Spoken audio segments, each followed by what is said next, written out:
Hey guys, EDDBUD here, and it's time for another episode of the Running News.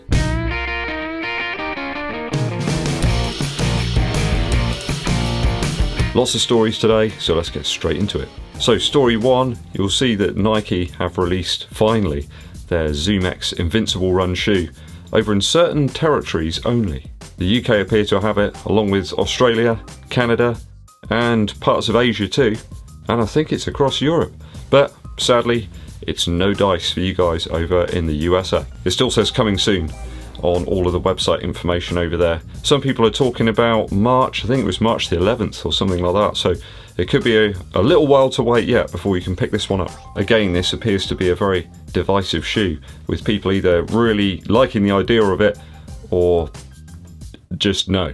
I did run a poll on the community section of the channel, and here are some of the results. So it's about 26% of all the 1,200 people that did vote in the poll say they're going to either pick one up or they're going to wait until some other colourways appear. So around about a quarter really, and that's not a lot. 33% of the people that voted in the poll just said, nope, it's too expensive for me. And then 41% said they just simply don't need it. Those that are excited about it though are very, very excited.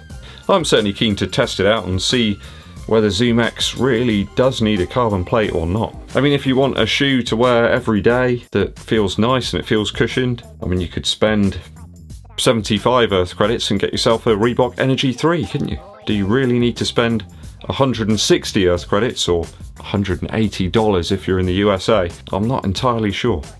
What do you think, Beast? Beast doesn't care. I'd ask you to let me know if you're going to pick one up, but I've already done that in the poll. Story 2. So there's been lots of people messaging me about Under Armour. They really like Under Armour shoes and apparel. I've got to be honest, some of my favourite running tights are made by Under Armour. They're just supremely good. They've lasted a couple of years, never fall to pieces, and they're really warm.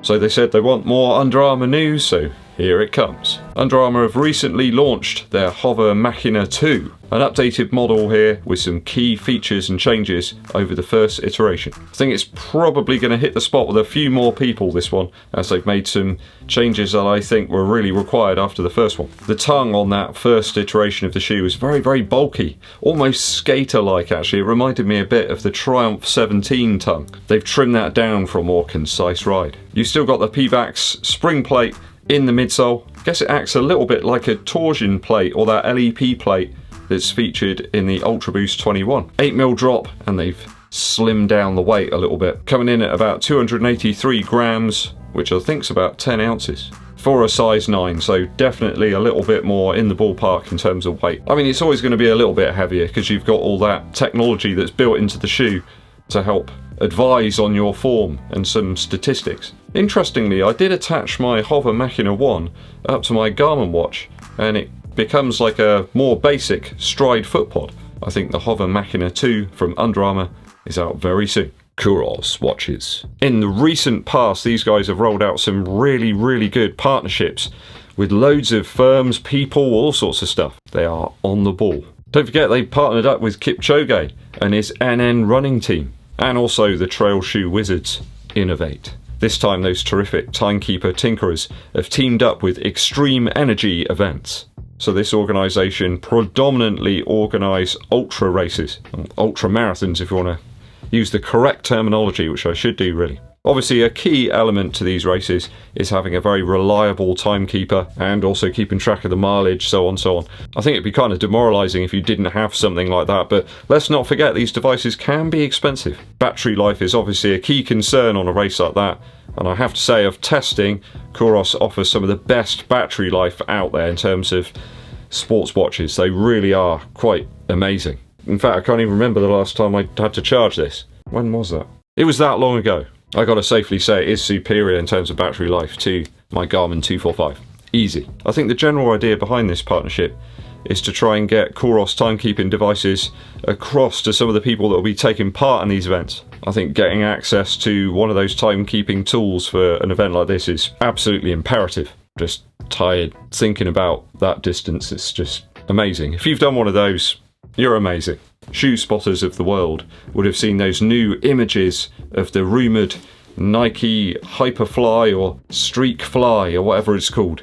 Have you seen that? Looks like a full ZoomX midsole here, and everyone reckons it's really geared up for half marathon racing and stuff underneath that too. Not really that much is known about the shoe at all, but a lot of people are placing some serious faith that it's going to answer their prayers. A replacement sort of shoe for the Pegasus Turbo, which I really don't think the Invincible Run's going to be. Certainly the stack looks a bit more reasonable, and the rear of the shoe really does remind me of the Pegasus Turbo too. Perhaps a little bit of a mix of the Streak 7 and the Pegasus Turbo than any other models that have come around recently. The upper appears almost see-through there, and those Volt shoe bags just behind there certainly say Nike Racing, quite literally. That oversized swoosh on the toe box really does remind me of the Vaporfly Next Percent, and it's interesting to see the folded heel collar on one of the shoes there. Did you spot that? I want this shoe quite a lot. How about you? More news when I get a hold of it. Last story on the running news for today. So you've seen Nike are offering FlyEase options on loads of their current running models. The Pegasus 37, the Tempo Next Percent even. I mean, they're definitely running shoes, right? But I was very excited to see a new potential technology that could be used in running shoes in the future, the Nike Go FlyEase. But can they really make this work for running shoes? Maybe not for everybody. So that Go FlyEase uses a tension band, goes around the back of the shoe, with the majority of the cushion placed into the insole there, with the foam attached directly to it. You saw them experimenting a little bit with that with the Air Force One recently. There was like a React version of that, where the React was actually in a big insole. It was really weird. So a hinge splits the outer cage there, and the shoe can be put on without any hand adjustment required. So absolutely a lifestyle and leisure based shoe, this one. But it's always interesting to see Nike throwing mud at the wall and trying something new and innovative. I think if you've perhaps got some sort of physical impairment that means you really struggle to put on shoes, tie up laces and things, this could be really, really brilliant. It could be very, very helpful. I think transposing it into a running field, perhaps it could be used for triathlons. If they were able to ensure that the lockdown of the shoe was reasonable enough, that could be important. Could save some time in between events, that could be imperative. I think you'd need a real glove-like fit there, almost a tailored custom fit. It could maybe work in future iterations for running. But at the moment I think it's firmly there for those with some more physical impairments to assist them to get their shoes on. And for people that just don't like lacing up their shoes. Gotta lace them up properly. Just the idea of someone crushing the back of a running shoe like that to put them on without undoing the laces, it makes me feel uneasy. Okay, that's all the running news for today.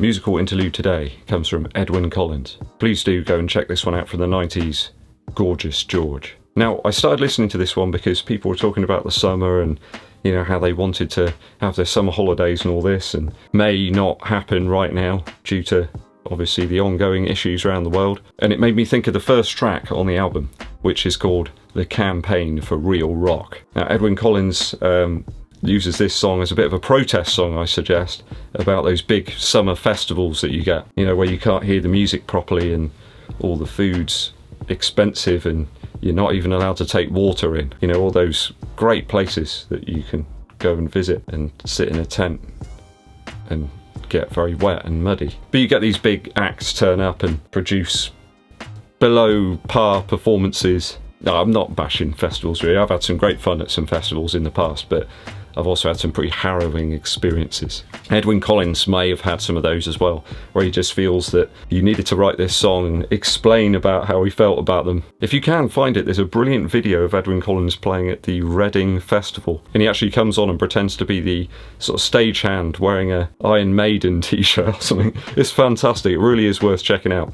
And Edwyn gets removed from the stage at the end of his performance because he carries on past the curfew. Really rock and roll. Other great tracks on here, obviously that famous tune from Edwyn Collins, one everyone knows, A Girl Like You. North of Heaven though is one of my favourites. It's a really beautiful little folky type song. And I love the grimy fuzz of Gorgeous George as well. It's a fantastic tune. Beautiful guitar playing on that. Go and check it out, people. Gorgeous George by Edwyn Collins. Right, it's time for me to rock and roll out of here. Thanks for joining me for today's show and sticking with me to the very end. If you haven't done so already, hit that subscribe button and click the bell below for notifications of when I launch those new videos. And it really helps the channel out immensely if you give this video a thumbs up like and also share it with your running buddies. My name's EDDBUD and I'll be seeing you.